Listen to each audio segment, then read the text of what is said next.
గ్రంథంలో ఉన్న science and technology ఏంటి? యోగు గ్రంథంలో 40 నాకే దొరికినాయి, 40కి పైగా టాపిక్స్ సైంటిఫిక్ అంటే. మరి నన్ను మించిన మేధావులు, మరి ఎన్నో సంవత్సరాల నుంచి బైబిల్ స్టడీ చేసే గొప్ప గొప్ప పండితులకు ఇంకేనే దొరుకుండాలి. కాబట్టి మీరు వెతికితే మీకు కూడా బోలెడనే సైంటిఫిక్ టాపిక్స్ దొరుకుతాయి. యోగు గ్రంథంలో లేని సబ్జెక్టు లేదు. మ్యాథ్స్ ఉంది, బయాలజీ ఉంది, జువాలజీ ఉంది, కెమిస్ట్రీ ఉంది. ఏ టాపిక్ కావాలంటే ఆ టాపిక్ యోగు గ్రంథంలో ఉంది. మా అంటే వెతుక్కోవడం మీకు రావాలి.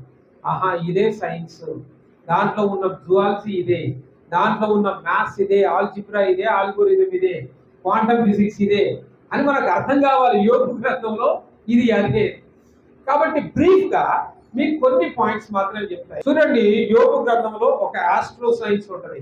26వ అధ్యాయం 7వ వచనంలో శూన్య మండలము పైని ఉత్తర దిక్కునున్న ఆకాశ విశాలమును ఆయన పరిచెను, శూన్యము పైని భూమిని. ఈ యోగు గ్రంథం ఎప్పుడు రాశారని చెప్పానండి? చెప్పాలా? క్రీస్తు పూర్వం 2000 సంవత్సరాల క్రితం. We don't know accurate year, but approximately 2000 years before to the Abraham కంటే ముందే యోగు ఉన్నాడు. ఆయన చరిత్ర రాశాడు. యోగు గ్రంథంలో ఏ సైన్స్ ఉంది? ఆస్ట్రో సైన్స్, అంతరిక్షమును గురించిన సమాచారం. అంటే భూమి బల్లపరుపుగా లేదురా నాయన, భూమి గుండ్రంగా ఉంది. ఇంకోటి, భూమి ఎవరి మీద ఆధారపడలేదు, భూమి శూన్యంలో వేలాడుతూ ఉంది. ఈ సంగతి ఇప్పుడు తెలిసింది మనకి. ఇప్పుడు క్రీస్తు శకం 16వ శతాబ్దంలో ఆకాశంలో భూమి అనేది ఒక నక్షత్రం కాదు, అది ఒక మామూలు ఏంటి గ్రహము. ఈ గ్రహం సూర్యుడు అనే గురుత్వాకర్షణ శక్తితో తిరుగుతూ ఉన్నది అని. ఈ విషయం యోగుకి ఎప్పుడు తెలుసు? సైన్స్ అండ్ టెక్నాలజీకి ఆనవాళ్ళు లేని రోజుల్లోనే. అందుకే బైబిల్ అనే యోగు గ్రంథంలో ఆస్ట్రో సైన్స్ ఆల్రెడీ రాయబడి ఉంది. తర్వాత ఇంకేం సైన్స్ ఉందో చూడండి. కాస్మిక్ సైన్స్ అంటే అంతరిక్షాన్ని గురించి. కేవలము నక్షత్రాల పురాణాలే కాదు, అంతరిక్షము, అంతరిక్ష వాసులు, ఆకాశ వాసులు, వీటన్నిటి గురించిన సమాచారం అక్కడ ఉంది. 38వ అధ్యాయం 32వ వచనంలో వాటి వాటి కాలములలో నక్షత్ర రాసులు వచ్చినట్లు చేయగలవా? సప్తర్షి నక్షత్రములను, వాటి ఉపనక్షత్రములను. 7 సిస్టర్స్ అని ఎప్పుడైనా విన్నారా? నక్షత్రాలలో 7 సిస్టర్స్ అనే తెలుగులో సప్తర్షి నక్షత్రాలు అంటారు. సరదాగా మనం స్కూల్లో చదువుకునేటప్పుడు మా ఫిజిక్స్ సార్లు వీళ్ళంతా జియోగ్రఫీ అవి ఇవి చదివేటప్పుడు టెలిస్కోపులు కొనుక్కోండిరా, అప్పుడప్పుడు ఆకాశంలోకి అమావాస్య రాత్రుల్లో మీరు చూడండి, నక్షత్రాలు బాగా కనిపిస్తాయి, చాలా విషయాలు మీకు తెలుస్తాయి దాని గురించి అని. యోగు గ్రంథంలో ఉన్న మృగశిర ఉంది, స్వాతి ఉన్నది, నక్షత్రాలు, సప్తర్షి నక్షత్రాలు, 7 సిస్టర్స్, ప్రతిదీ కూడా మనం ఇవన్నీ ఎవరు చెప్పిందండి? Cosmic science, astro science. ఈ రోజు పేర్లు పెట్టుకొని మనం సైన్స్ ఇన్ని డివిజన్స్ ఇంత ఎస్టాబ్లిష్ అయ్యాం. కానీ యోగు కాలంలోకి సైన్స్ పుట్టలేదు. కేవలం దేవుడే సాక్షాత్తు యోగుతో ఈ విషయాలు బయలుపరిచి ఉన్నాడు. ఇంకా యోగు గ్రంథంలో ఏముందట చూడండి. హైడ్రో సైన్స్, నీటిని గురించిన శాస్త్రం. ఏంటట? వాటి క్రింద మేఘములు చిరిగిపోకుండా ఆయన మేఘములలో నీళ్లను బంధించెను. ఒకప్పుడు మేఘాలలో నీళ్లు ఉంటాయని నమ్మేటోళ్ళు కాదు జనా, పాత రోజుల్లో నమ్మేటోళ్ళు కాదు. తర్వాత కాలంలో అర్థమైంది కానీ నీళ్లు పైనట్టుంటాయిరా అని ఎగతాళి చేసేవాళ్ళు. తర్వాత నీరు అనేది ఆవిరి రూపంలో పైకి పోతుంది అనే సైన్స్ అండ్ టెక్నాలజీ వచ్చిన తర్వాత అర్థమైంది. క్రీస్తు పూర్వం 2000 సంవత్సరాల క్రితం అంటే మీరు అర్థం చేసుకోండి, నాగరికతే లేదు, రాయడానికి పెన్నులు లేవు, పేపర్లు లేవు, చదవడానికి పుస్తకాలు లేవు, చెప్పడానికి మనకు టీచర్లే లేదు. ఆ రోజుల్లోనే యోగ గ్రంథంలో హైడ్రో సైన్స్, నీరు ఎక్కడెక్కడ ఉంటుందో ఆయన రాసి ఉన్నాడు. తర్వాత మనం ముందుకు వెళ్తే ఇంకా ఓషియన్ సైన్స్ గురించి రాయబడి ఉన్నది. భూగర్భ జలముల గురించి, సముద్రపు గూటలలోనికి నీవు చొచ్చితివా, మహాసముద్రపు అడుగున నీవు సంచరించితివా. భూగర్భ జలాల్లో కూడా మరి సముద్రంలో ఊటలు ఉంటాయంటే చాలా రోజులు నమ్మలేదు జనాలు, పిచ్చోళ్ళు అన్నారు బైబిల్ వచ్చినాన్ని చూసి. అరే నాయన సముద్రాలు ఎట్లా పుడతాయని చెప్పురా అంటే దానికి ఒక కథ చెప్పేటోరు. ఇగో ఆకాశం వర్షిస్తుంది, వర్షం పర్వతాల మీద నుంచి పిల్ల కాలువలుగా ప్రవహిస్తుంది, అవి మహానదులుగా వ్యాపిస్తుంది, ఆ నదులు చేడ కలుస్తాయి సముద్రాలలో, మళ్ళా సముద్రాలలో ఉన్న నీరు ఆవిరై మళ్ళా మేఘామృతమై మళ్ళా వర్షిస్తుంది. అంటే వాటర్ సైకిల్ అంటే ఇది మాత్రమే జనాలకు తెలిసింది, అప్పటి వరకు అంతే తెలుసు. అయితే ఆ సైకిల్ కాదు, అసలు సముద్రం పుట్టడానికి మెయిన్ సైకిల్ ఎవరట? సముద్రపు గర్భములోనే ఊటలు. అది నోవాహు యొక్క జలప్రలయంలో ఆ ఊటల గురించి దేవుడే మాట్లాడాడు. సముద్రపు తూములు, ఆకాశపు తూములు పైకి ఎంత విప్పాడో కింద సముద్ర గర్భంలో ఉన్న ఊటలని వాటిని ఊరమని చెప్తే అవి భూమికి అక్కాయట నీళ్ళని.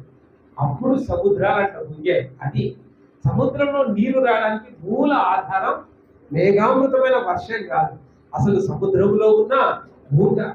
అందుకే సముద్రంలోనికి నువ్వు చొచ్చిపోతీవా ఇప్పుడు అంటున్నా, దాంట్లో ఊటలు ఉన్నాయి. ఈరోజు ఓషియన్ సైన్స్ అనే పెద్ద డిపార్ట్మెంట్ పుట్టడానికి కారణం సముద్రంలో వాటిని సీ బెడ్స్ అంటాం, ఓషియన్ బెడ్స్ అంటాం. సముద్ర గర్భంలో అగ్ని పర్వతాలు వెళ్తాయి, అగ్ని పర్వతాలు వెళ్ళినప్పుడు సునామీలు వస్తాయి, తుఫాన్లు వస్తాయి. ఇంత పెద్ద సైన్స్ యోగు గ్రంథంలో రాయబడి ఉంది. చూడండి ప్రియులారా, తర్వాత వచనానికి మనం ముందుకు వెళ్తే యోగు గ్రంథంలో ఫిజిక్స్ గురించి రాయబడి ఉన్నది. గాలికి బరువు ఉన్న సంగతి యోగు రాశాడు. మనకు స్కూల్లో చేయించేది కదా, నీ ప్రాక్టికల్ అందరు చేసేది కదా కదా. ఒక గాలిలో పూర్గా ఏరు తీయగానే ఏమైతుంది? అప్పటిదాకా గాలి బరువు ఉందంటే ఎవరు నమ్మలే, ఊపిరా గాలికి బరువు ఏంటిరా అని. ఇప్పుడు సిలిండర్ 16 కేజీలని కొనుక్కుంటున్నావు, బరువు కదా గాలికి బరువు, అవునా? మన కారులో టైర్ ప్రెషర్ ఎంత ఉంది? 35 పెట్రా అంటాం, బరువు కాదా? ఇదంతా కూడా గాలికి బరువు ఉన్నది. గాలికి బరువు ఉన్నాయా అని అంటే యోగుతో నవ్వారు జనాలు. గాలికి బరువు ఏంటిరా బాబు? ఈరోజు సైన్స్ టీచర్ సైన్స్ క్లాస్ 2 బుగ్గలు పట్టుకొని స్కేల్కు దారాలు కట్టి గిట్ట చూపించగానే అర్రే అని ఇంటికి వచ్చి చెప్తాం మమ్మీకి, మమ్మీ మా సైన్స్ టీచర్ అయితే 2 బుగ్గలు కట్టి ఒక మొట్టగా చెప్తాడు మమ్మీ. అందుకే బైబిల్ చదువురా. యోగు గ్రంథంలో క్రీస్తు పూర్వం 2000 సంవత్సరాల క్రితమే ఏముందని చెప్పాడు? గాలికి there is a physics in the book of Job. Next, ఇంకా యోగు గ్రంథంలో ఏం రాయబడి ఉన్నది? there is a meteorology అంటే అట్మాస్ఫియరిక్ స్టడీ, వాతావరణం గురించిన శాస్త్రము కదండి. ఏంటంట వాతావరణము? 38వ అధ్యాయం 24వ వచనం, వెలుగు విభాగింపబడి చోటికి మార్గమేది? ఎక్కడి నుండి వచ్చి భూమి మీద. ఈ 2 టాపిక్స్ అర్థమైందా? వెలుగు అంటే light. Light is not a single colour, విభాగించబడును. It is a mixed colour అంటే పార్ట్స్. లైట్ అనేది ఒక భాగము కాదు. ఇంద్రధనస్సులో 7 రంగులు ఉంటాయి, కానీ నీకు ఏ రంగు కనిపిస్తుంది? ఆకాశానికి కళ్ళెత్తితే తెలిపే ఉంటుంది. చెప్పలేదు సైన్స్ టీచర్, గిరక తిప్పేదిగా 7 రంగుల గిరికెట్ట. ఇప్పుడు ఏ రంగు కనిపించింది చెప్పాలంటే తెలిపే. అంటే ఆకాశం తెల్లగా ఎందుకు ఉంటుంది అంటే భూమి గుండ్రంగా తిరుగుతుంది కాబట్టి, తిరుగుతున్న నీవు 7 రంగుల ఆకాశాన్ని చూసినప్పుడు అది తెల్లగానే కనిపిస్తుంది. వెలుగులో ఉన్న 7 భాగములు, అది అక్కడ ఆయన రాసిన భాగం అదే. వెలుగు విభాగింపబడు చోటికి మార్గము ఏది? తూర్పు గాలి ఎక్కడి నుండి వచ్చును? గాలి ఎక్కడి నుండి ఇస్తుందండి? తూర్పు నుంచే కదా. అందుకే కదా గుమ్మాలు కిటికీలు ఏవి పెట్టుకుంటాం బరాబర్. తూర్పు గుమ్మం కావాల్సిందే, సింహద్వారం, అవునా? ఎంత science. there is a meteorology written in the Bible. Atmospheric studies are written in the book of Job. ఇంకా ముందుకు మనం వెళ్తే దాంట్లో రాయబడి ఉన్న సైన్స్ చూడండి. జువాలజీ, అసలు అంతరించిపోయిన మరి డైనోసార్స్ గురించి, అంతరించిపోయిన జీవుల గురించి శాస్త్రవేత్తలు తలా ములకలై బాదుకుంటుంటే 2 జీవుల సమాచారం ప్రపంచ చరిత్రలో ఎక్కడా దొరకని సమాచారం బైబిల్లో దొరికింది. లేవియాథాన్ అండ్ బెహిమోత్ అనే 2 జీవుల గురించి. ఆ రెఫరెన్స్ లో చూడండి 40వ అధ్యాయం ఇంగ్లీష్ బైబిల్లో బెహిమోత్ అని రాయబడి ఉంటుంది. తెలుగులో నీటి గుర్రం అని తర్జుమా చేశాడు. ఎందుకంటే మరి తర్జుమా చేయడానికి అసలు ఇప్పుడు ఆ జీవి లేదు, అంతరించిపోయిన ఒక డైనోసరస్. 40వ అధ్యాయం 41వ అధ్యాయం 1వ వచనంలో కూడా ఉంది లేవియాథాన్ అనే ఇంగ్లీష్ వర్డ్ ఉంటుంది. తెలుగులో దానిని నీ మకరమును అని రాయబడి ఉంటుంది. అక్యురేట్ గా వాటి పేర్లు ఇప్పటికీ మనకు తెలుగులో తెలియదు. ఇవి అంతరించిపోయిన డైనోసార్స్. పాలెంటాలజీలో ద స్టడీ ఆఫ్ ఫాసిల్స్. ఎప్పుడైతే డైనోసార్స్ యొక్క ఫాసిల్స్ వెతికి పట్టారో అప్పుడు ఆ ఫాసిల్స్ వెతికినప్పుడు వాటి యొక్క రూపు రేఖలు మొత్తం ఆ అధ్యాయాలు 40వ అధ్యాయం నుంచి 45వ అధ్యాయం వరకు అంతా కూడా జువాలజీనే ఉంటుంది. రకరకాల జంతువులు ఆడ వర్ణించబడి ఉంటాయి. ఆ ఇంగ్లీష్ లో ఆ జంతువుల పేర్లు రాయబడి ఉంటాయి. నువ్వు తెలుసుకోవాలంటే మళ్ళీ కంపల్సరీ డిక్షనరీ పక్కన పెట్టుకుంటే తప్ప నీకు వాటి పేర్లను తర్జుమా చేయలేవు. అంత zoology is return in the book of Job. Next ఈ రకంగా మనం చూస్తే science and technology is return in the book of Job. ఒకటి కాదు, రెండు కాదు, పిల్లరా. యోగు విషయంలో మనం ఒకటి గమనించాలి అంటే గొప్ప గొప్ప రాజులు ఆయనతో స్నేహాన్ని కలిగి ఉన్నారు. అన్నిటికంటే ముఖ్యంగా ఐగుప్తు రాజుతో ఆయనకు స్నేహం ఎక్కువగా ఉంది. జలప్రళయం తర్వాత ఐగుప్తు అనే రాజ్యం ఫరోలుగా ఏర్పడ్డారు. ఈ ఫరో రాజులు వారి పూర్వీకుల యొక్క పెద్ద పెద్ద విగ్రహాలను, రాజ విగ్రహాలను తయారు చేయాలని ఐగుప్తు అంతా కూడా పెద్ద పెద్ద కట్టడాలు ఉంటాయి. డైనాసిటీ అంట, పెద్ద పెద్ద కట్టడాలు, రాజుల యొక్క పెద్ద పెద్ద విగ్రహాలు చెప్తారు. అయితే ఫరో రాజులకు పిరమిడ్ల యొక్క చరిత్ర దొరుకుతుంది. ఐగుప్తులోనే ఉంది కదా. పిరమిడ్లు ఎప్పుడు ప్రారంభించబడ్డాయి నేను ఇంతకుముందు కూడా చెప్పాను, గుర్తుందా? ఎప్పుడు?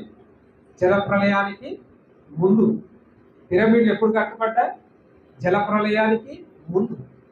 అందుకే దేవుడు ఆ జలప్రళయాన్ని తెచ్చాడు. పిరమిడ్లు కట్టిన వారు మనుషులు కాదు, ఆకాశ వాసులు, అంతరిక్ష నివాసులు. 3 నక్షత్రాలు వారి యొక్క పేర్ల మీద రాయబడి ఉంటాయి. ఆ పేరు కుఫు, కఫ్రి అండ్ మంకారే. ఈ ముగ్గురు, ఈ మూడు పిరమిడ్లు చూడండి. కఫ్రి పెద్ద పిరమిడ్, దాని తర్వాత చిన్న పిరమిడ్ కుఫు, దాని తర్వాత 3వ వాడు మంకారే. ఈ 3 పిరమిడ్లు ఐగుప్తు యొక్క ముగ్గురు రాజులు. ఈ ముగ్గురు రాజులు ఎవరంటే జలప్రళయానికంటే ముందు ఉన్నవారు. ఈ ముగ్గురు ఎవరు అంటే ఈ అంతరిక్ష నివాసులే. నెక్స్ట్ స్లైడ్ లో అంతరిక్ష నివాసుల మీద 3 పేర్లు ఉంటాయి.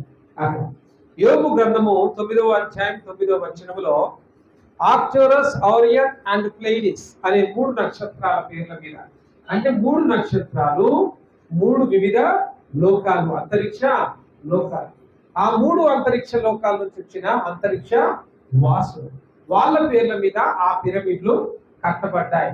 వాటి తెలుగులో మనకు అర్థమయ్యే రీతిగా స్వాతి, మృగశీర్షము, కృత్రిక అనే దక్షిణ నక్షత్ర రాశులు అని ఆ 3కి పేరు. ఇప్పటికీ ఈజిప్ట్ మీద చూస్తే ఎవ్రీ ఇయర్ ఒక టైంలో ఆ 3 నక్షత్రాలు పైనట్లు మెరుస్తాయి. ఆ 3 కరెక్ట్ గా దానికి సింబాలిక్ అన్నమాట.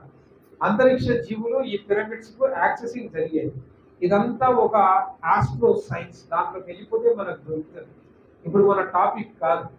యోగు గ్రంథంలో నుంచి దరిదాపు 40 సైంటిఫిక్ టాపిక్లు ఆల్ ఇండియన్ యూత్ కౌన్సిల్లో నేను మాట్లాడాను. దరిదాపు భారతదేశంలోని అనేక రాష్ట్రాల్లో యోగు గ్రంథంలో నుంచి 40కి పైగా కేవలం సైంటిఫిక్ రీసెర్చ్. అంత ట్రెజర్ యోగు గ్రంథం. ఎలాంటి ట్రెజర్ అంటే తవ్వుకున్నోడికి తవ్వుకున్నంత అంత పెద్ద ధననిధి అని.